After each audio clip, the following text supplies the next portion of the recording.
probablemente veas al Sáhara como un arenero infinito y aburrido. Dunas amarillas, un sol abrasador, tal vez un par de camellos cansados y nada más, vacío.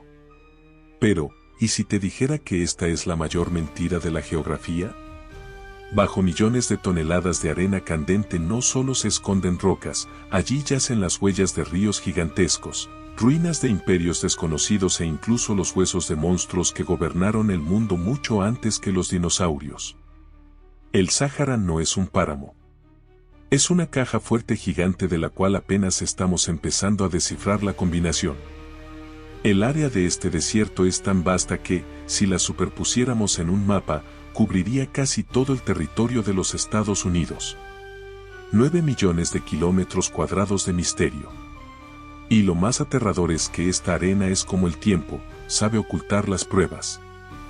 Durante siglos, la gente desapareció allí sin dejar rastro intentando encontrar la legendaria ciudad de oro o el oasis de la vida eterna. Pero la realidad que desenterramos en el siglo XXI resultó ser mucho más fantástica que cualquier leyenda. Hoy descenderemos a las profundidades de la Tierra para ver lo que las arenas han ocultado durante los últimos 5000 años, desde antiguos cosmódromos hasta océanos que hirvieron en un solo segundo. Abróchense los cinturones, porque lo primero que encontramos es visible incluso desde el espacio. En 1965, los astronautas de la misión Gemini sobrevolaban África con la tarea de fotografiar la superficie terrestre. Buscaban anomalías geológicas. Y cuando miraron por la escotilla sobre el territorio de Mauritania, se quedaron, por decirlo menos, sin aliento. Justo en medio de una meseta plana y sin vida, un ojo gigante los miraba. No es una metáfora. Círculos concéntricos perfectamente regulares, uno dentro del otro, creaban una estructura similar a una diana de dardos, pero de 40 kilómetros de diámetro. Ni desde un avión ni desde tierra era posible comprender tal escala. Durante siglos, la gente caminó sobre estos anillos pensando que eran solo montañas extrañas. Pero desde el espacio quedó claro, no son montañas. Es algo artificial, demasiado perfecto para ser una coincidencia. Tan pronto como las imágenes llegaron a la prensa, los teóricos de la conspiración de todo el mundo gritaron, "La encontramos". Se referían, por supuesto, a la Atlántida. Y lo más inquietante de esta teoría es que suena demasiado plausible. Si abres los diálogos de Platón, el filósofo griego que describió la Atlántida por primera vez, se te eriza la piel. Platón escribió que la capital de los atlantes estaba rodeada por 3 anillos de agua y 2 anillos de tierra. Mira las imágenes satelitales de la estructura de Richat, esos son los anillos. Platón decía que al norte de la ciudad había montañas y al sur una gran llanura. Otra coincidencia. Incluso las dimensiones que el filósofo indicó en antiguas medidas de longitud, al convertirse a kilómetros modernos, coinciden casi perfectamente con el diámetro de este ojo. Internet explotó con versiones. Algunos decían que era el cráter de una antigua explosión nuclear. Otros afirmaban que era una plataforma de aterrizaje para naves alienígenas que se petrificó con el tiempo. Parecía que la historia de la humanidad estaba a punto de dar un vuelco, pero los geólogos que fueron allí con martillos e instrumentos enfriaron rápidamente el entusiasmo de los soñadores. La realidad resultó ser despiadada con los mitos, pero asombrosa para la ciencia. Resultó que el ojo del Sáhara es un domo geológico. Imagina una burbuja gigante de magma que hace millones de años comenzó a subir desde las profundidades de la Tierra. Presionó la superficie, hinchando las capas de roca como un enorme absceso. Pero el volcán nunca nació. El magma se solidificó bajo tierra y el viento y el agua comenzaron su trabajo. Durante cientos de millones de años, la erosión cortó la cima de este domo capa por capa. Y aquí entró en juego una astuta mecánica de la naturaleza, diferentes rocas se erosionan a diferentes velocidades.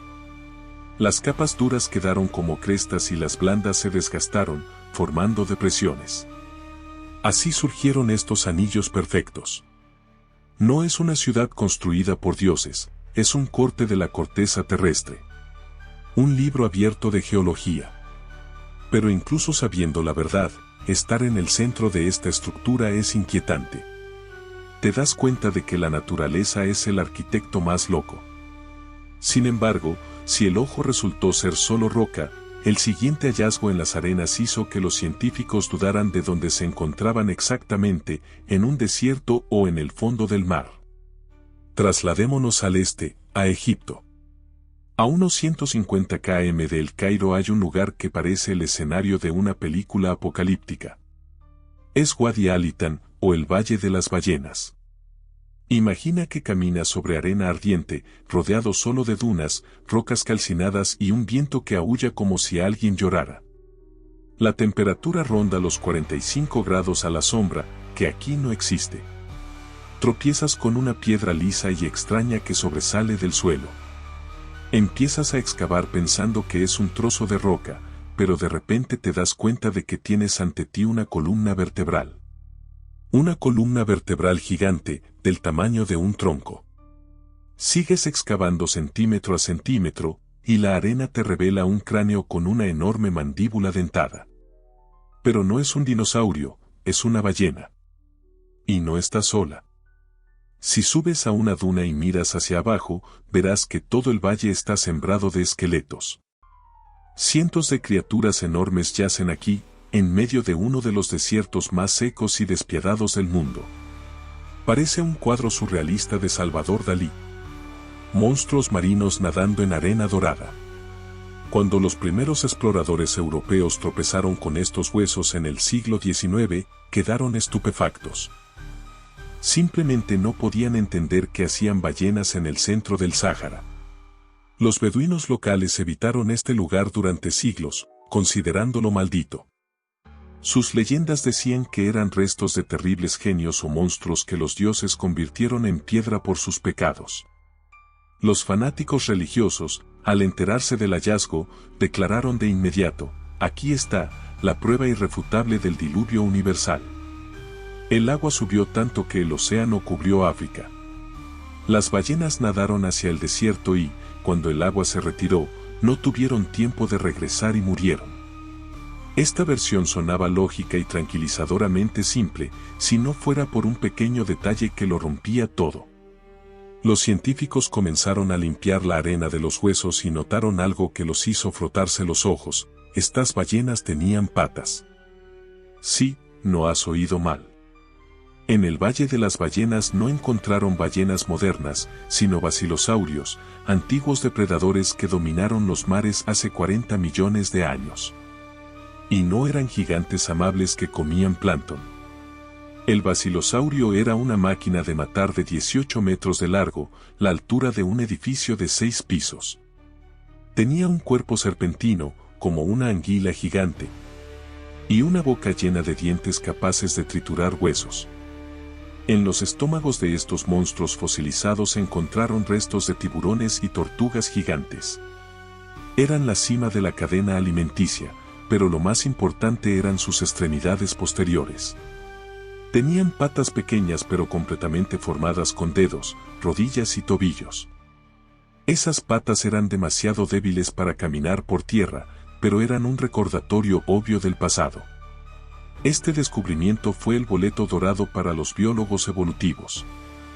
Llenó un vacío en la historia de la vida en la Tierra, demostrando que las ballenas fueron alguna vez animales terrestres, similares a lobos o hienas, que decidieron regresar al agua. Pero, ¿cómo terminaron aquí, entre las arenas? La respuesta reside en la tectónica de placas. Hace 40 millones de años, el mapa del mundo era diferente. El norte de África no existía como lo conocemos. En su lugar se extendía el antiguo océano de Tetis. Era un paraíso tropical cálido y poco profundo, lleno de manglares. Había tanta comida que la vida bullía. Imagina lagunas de agua tibia donde nadan serpientes marinas gigantes, ancestros de los manatíes, vacas marinas y cocodrilos. Era el complejo turístico de la época del Eoceno. Los basilosaurios venían aquí a morir o a reproducirse, como las ballenas modernas acuden a bahías cálidas. Pero luego el clima cambió.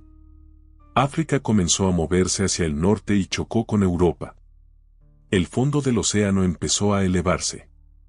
El agua se retiró, dejando atrás pantanos que con el tiempo se secaron y se convirtieron en desierto. La arena conservó la historia mejor que cualquier museo. Al caminar hoy por Wadi Alitan, estás literalmente caminando sobre el fondo del mar. Bajo tus botas no crujen solo piedras, sino conchas fosilizadas, corales y raíces de manglares de hace millones de años.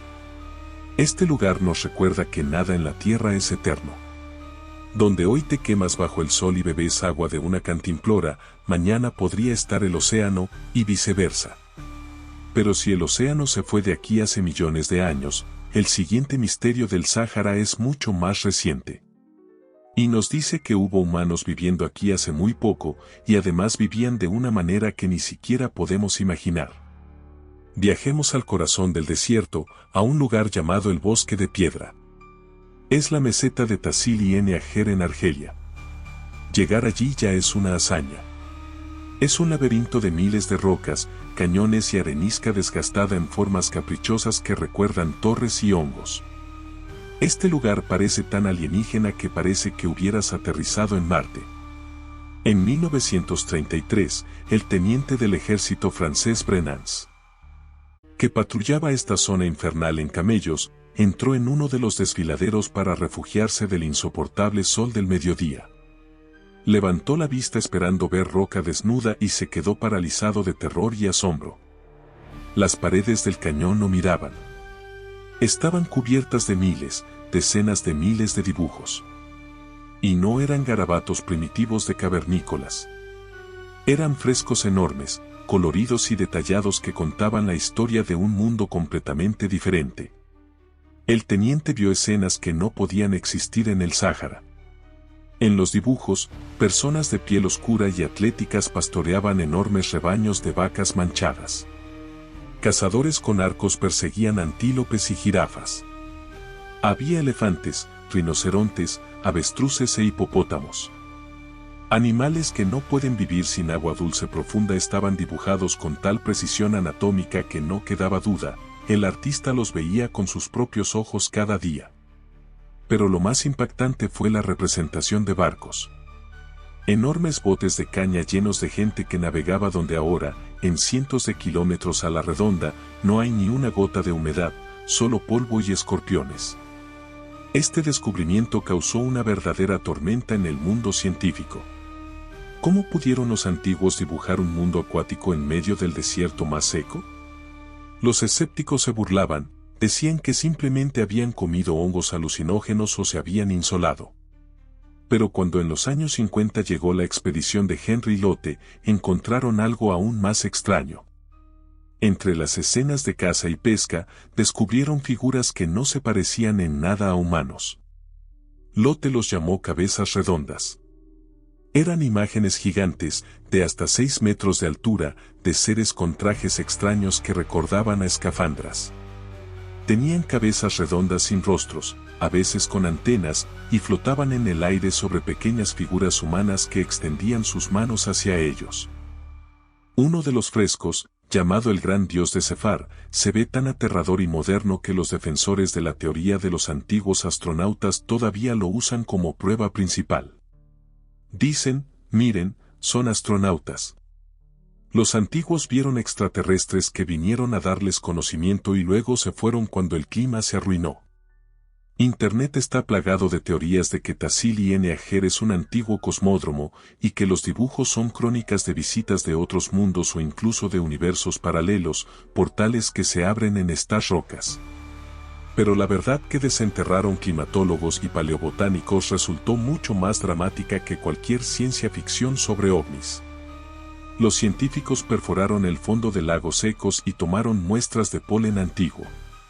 El análisis mostró que el Sáhara no es un desierto eterno. Es un péndulo climático. La Tierra no gira de manera perfectamente estable, se tambalea un poco como un trompo que pierde velocidad. Este proceso se llama precesión. Aproximadamente cada 20.000 años, la inclinación del eje de la Tierra cambia de modo que el cinturón de lluvias tropicales se desplaza hacia el norte. El último de estos periodos verdes fue hace muy poco en términos geológicos, entre 10.000 y 5.000 años atrás. El Sáhara era entonces un paraíso. Era una sabana interminable, similar a la Tanzania moderna. Aquí fluían ríos caudalosos de kilómetros de ancho, conectados en una sola red hídrica. En el centro del desierto se encontraba el lago Mega Chad, un cuerpo de agua más grande que el mar Caspio. Imagina un mar de agua dulce en medio de África. La gente vivía allí con abundancia, saciedad y felicidad. No necesitaban luchar por los recursos, había comida de sobra. Crearon una cultura única, pintaban, bailaban, navegaban en botes. No sabían que su tiempo se estaba agotando. Hace unos 5.000 años, el péndulo cósmico osciló de vuelta. Los cambios ocurrieron de forma aterradoramente rápida. Quizás en solo un par de cientos de años, las lluvias cesaron, los ríos se convirtieron en arroyos y luego en cauces secos. La hierba se volvió amarilla y se deshizo en polvo. Los lagos se evaporaron, dejando solo sal. El paraíso se convirtió en infierno. Los dibujos del periodo tardío de Tassil y Ene Ajer están llenos de melancolía. Los animales desaparecen. Las escenas se vuelven esquemáticas, aparecen imágenes de armas y batallas. La gente empezó a matarse entre sí por los últimos charcos de agua. Los que sobrevivieron huyeron hacia el este, hacia el único río que no se secó, el Nilo. Los historiadores creen que fue precisamente este flujo de refugiados climáticos del Sáhara moribundo lo que dio el impulso para la creación de la civilización egipcia.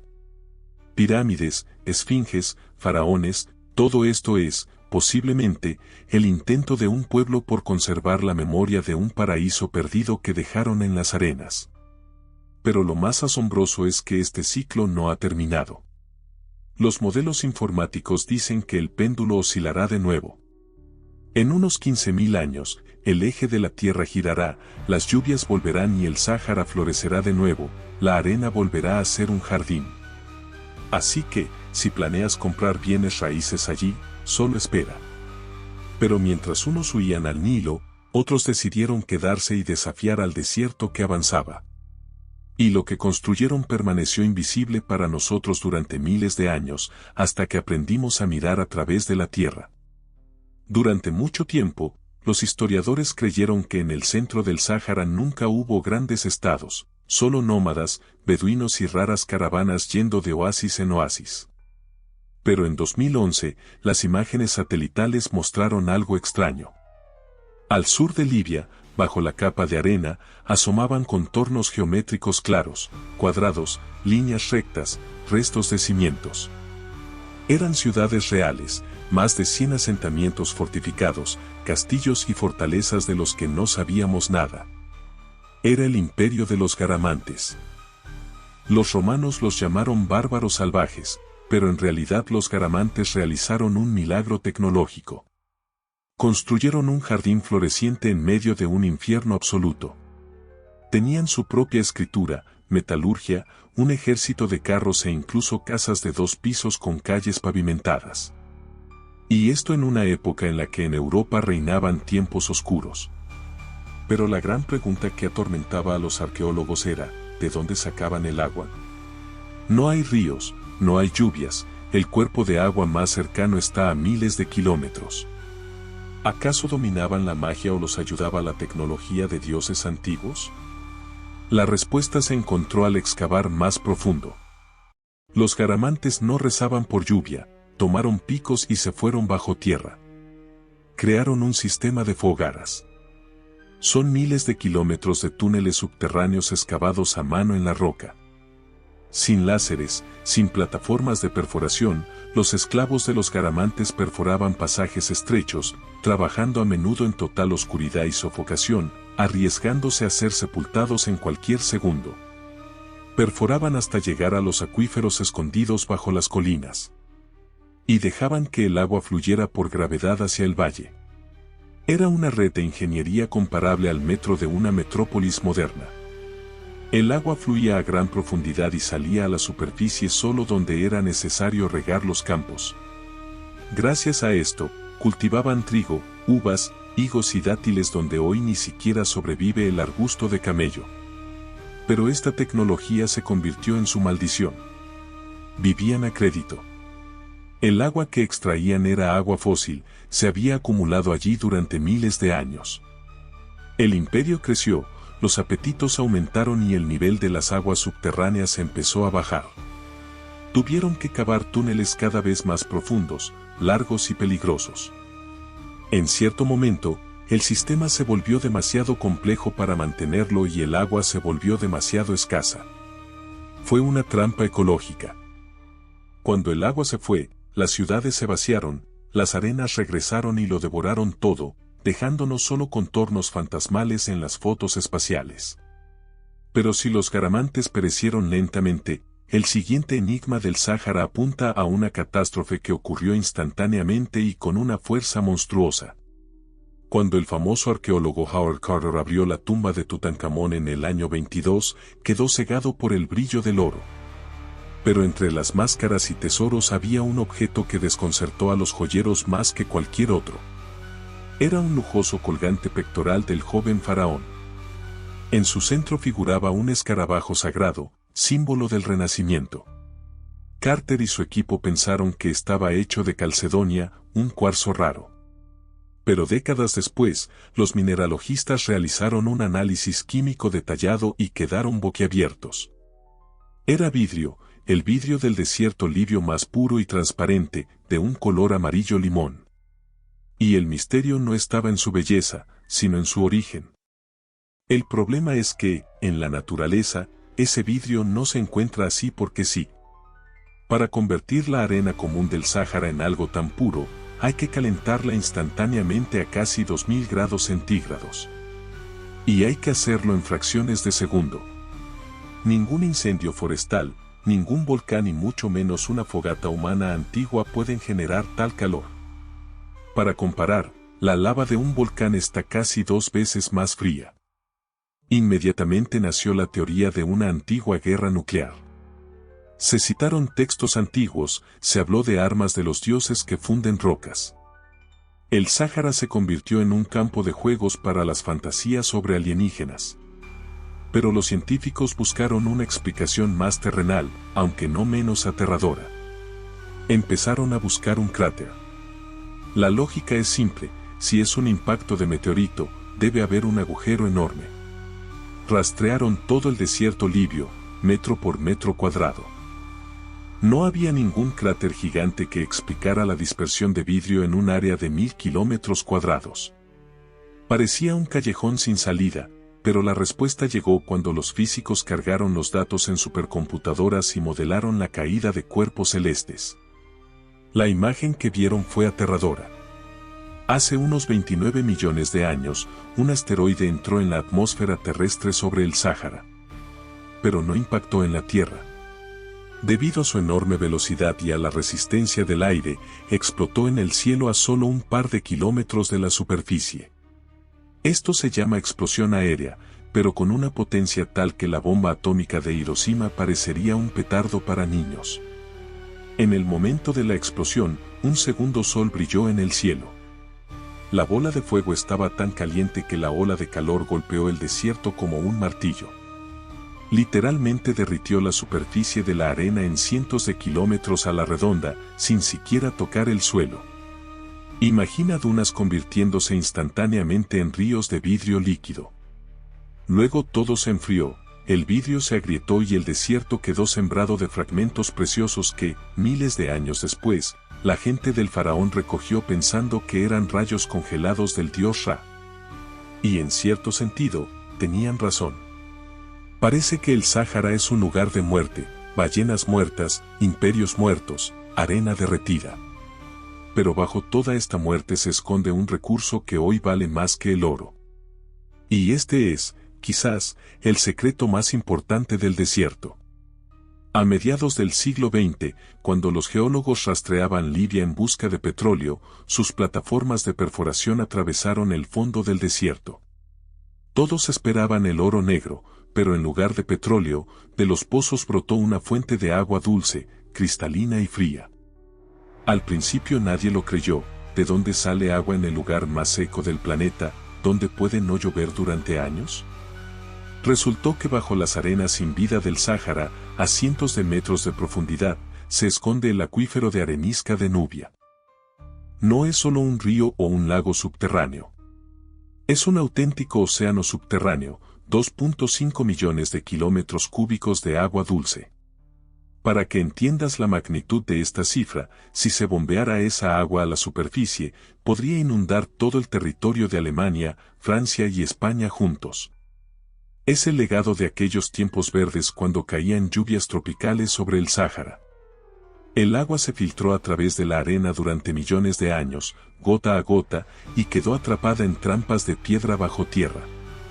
Es agua que bebieron los dinosaurios, es agua que recuerda al mundo cuando era joven, y es el tesoro más valioso de África. El líder libio Muammar Gaddafi llamó a este descubrimiento la octava maravilla del mundo y lanzó el proyecto de ingeniería más grandioso y audaz de la historia del continente. El Gran Río Artificial. Imagina tuberías de un diámetro tal que un camión puede circular libremente por su interior. Miles de kilómetros de esas tuberías se tendieron por el desierto como venas, bombeando la sangre de la tierra. El agua de las profundidades del Sáhara fluyó hacia las ciudades de la costa, convirtiendo el desierto en jardines. Esto dio vida a millones de personas. Demostró que el hombre puede desafiar a la naturaleza. Pero este cuento tiene un lado oscuro. El horizonte de Nubia es un recurso no renovable. Ya no hay lluvias para recargarlo. Estamos bebiendo de una botella que nunca se volverá a llenar. Los científicos debaten cuánto durará, si 100 años o 500. Pero el hecho es que, en cuanto terminemos este cóctel de la época del Eoceno, el grifo se cerrará para siempre. El Sáhara guarda el agua, pero no la entrega gratis. Y esta historia nos recuerda el destino de los garamantes de los que hablamos antes. Ellos también pensaron que el agua era infinita. Comenzamos este viaje con la idea de que el desierto está vacío. Ahora sabemos que es la ilusión más grande. El Sáhara es un pastel de capas del tiempo. Quita la capa superior y encontrarás ciudades perdidas y tecnologías que no podemos repetir. Excava más profundo y verás praderas verdes con jirafas y personas que no saben que su paraíso pronto arderá. Aún más profundo. Y tropezarás con un fondo marino sembrado de huesos de ballenas con patas. Y si perforas hasta la oscuridad total, encontrarás agua que nos ha esperado millones de años. El Sáhara nos enseña una cosa importante: la estabilidad es un mito. El clima, la geografía, la vida misma, todo es temporal. Lo que hoy parece un desierto eterno e invencible, mañana puede ser el fondo del océano. Y nuestras florecientes metrópolis, dentro de 10.000 años, podrían estar cubiertas por dunas, dejando a nuestros descendientes solo vidrios extraños y trozos de plástico. El planeta cambia constantemente de decorados, y nosotros solo somos espectadores en este grandioso espectáculo que intentan comprender la trama a través de las pistas dejadas. Gracias por estar con nosotros en este viaje. Suscríbete si quieres saber qué más esconde nuestro planeta. Hasta la próxima.